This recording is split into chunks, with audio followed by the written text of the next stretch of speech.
नमस्कार, प्रणाम। स्वागत है आप सबको हमारे इस चैनल में। दोस्तों, आज की कहानी है इटली की खूबसूरत करोड़पति लड़की और भारतीय लड़के की प्रेम कहानी। पूरा वीडियो अंत तक देखें, असली जवाब अंत में। महाकुंभ का मेला, जहां गंगा, यमुना और सरस्वती का संगम होता है। हर 12 साल में आयोजित होने वाला यह पर्व आस्था, संस्कृति और विविधता का प्रतीक है। इस बार का महाकुंभ विशेष था।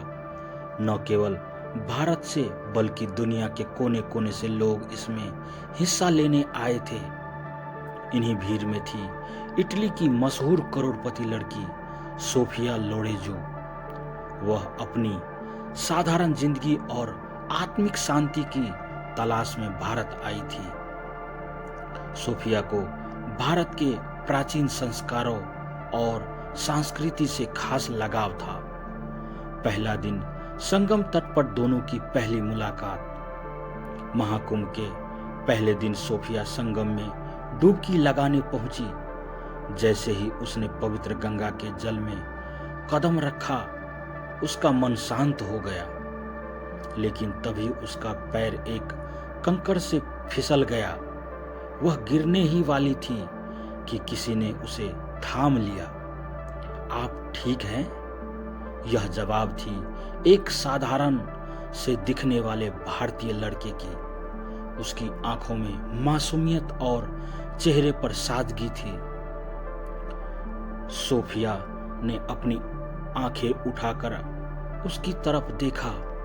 हाँ, शुक्रिया, उसने हल्की मुस्कान के साथ कहा। लड़के का नाम था आदित्य। वह बनारस का रहने वाला एक गरीब लड़का था जो अपनी मां के इलाज के लिए महाकुंभ में आया था। सोफिया का आदित्य से बार बार टकराना महज संयोग था या कुछ और, यह सोचना मुश्किल था। हर जगह आदित्य उसकी मदद करता। कभी वह उसे भीड़ से बचाता तो कभी उसे रास्ता दिखाता। धीरे धीरे सोफिया को आदित्य की सरलता और ईमानदारी ने आकर्षित करना शुरू कर दिया। वह उसकी कहानियों में डूबने लगी। आदित्य ने बताया कि वह गरीबी में पला बढ़ा है और अपनी मां के लिए हर मुमकिन कोशिश कर रहा है। सोफिया का रहस्यमयी सच। सोफिया ने आदित्य को अपनी असली पहचान नहीं बताई। वह सिर्फ एक सामान्य लड़की बनकर उसके साथ समय बिताना चाहती थी। लेकिन उसे एक बात खटक रही थी। हर बार जब आदित्य उसकी मदद करता, वह चुपचाप दूर चला जाता। सोफिया ने एक दिन उसे रोककर पूछा, तुम इतने अच्छे क्यों हो? तुम्हें मुझसे कुछ चाहिए नहीं? आदित्य ने मुस्कुराते हुए कहा, मैंने कभी किसी से कुछ मांगना नहीं सीखा। यह सुनकर सोफिया का दिल पिघल गया। आदित्य का प्रेम का इजहार। महाकुंभ के चौथे दिन सोफिया और आदित्य संगम किनारे बैठकर गंगा की लहरों को देख रहे थे। आदित्य, क्या तुमने कभी किसी से प्यार किया है? सोफिया ने पूछा।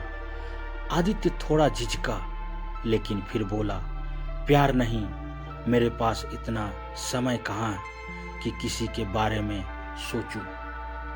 सोफिया ने उसकी तरफ देखा और बोली, और अगर कोई तुमसे प्यार करे? आदित्य ने हंसते हुए कहा, तो शायद वह पागल होगी। हाँ, मैं पागल हूं, सोफिया ने अचानक कहा। आदित्य यह सुनकर चौंक गया। सोफिया ने अपनी भावनाएं जाहिर की। सोफिया ने आखिरकार आदित्य को अपनी असली पहचान बताई। वह इटली की करोड़पति परिवार की इकलौती बेटी थी। आदित्य यह सुनकर अवाक रह गया।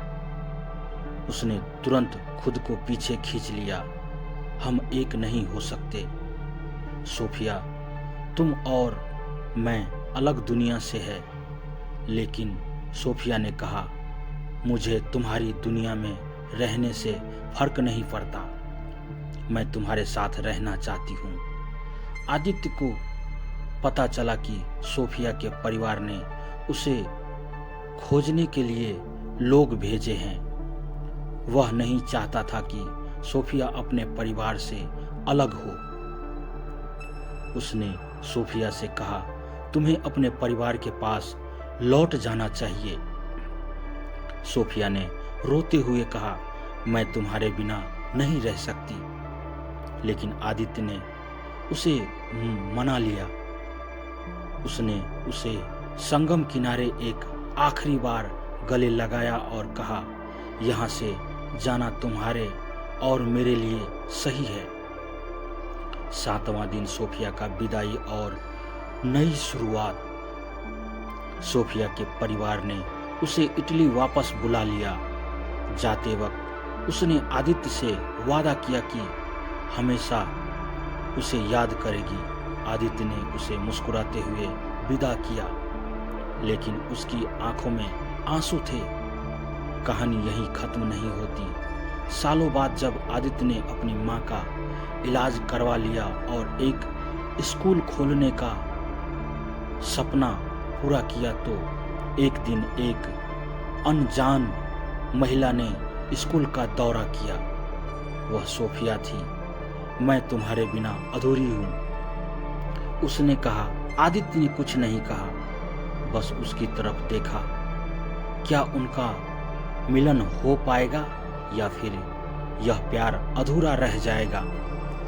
दोस्तों, अगर कहानी अच्छी लगे तो अपने दोस्तों के साथ शेयर करें।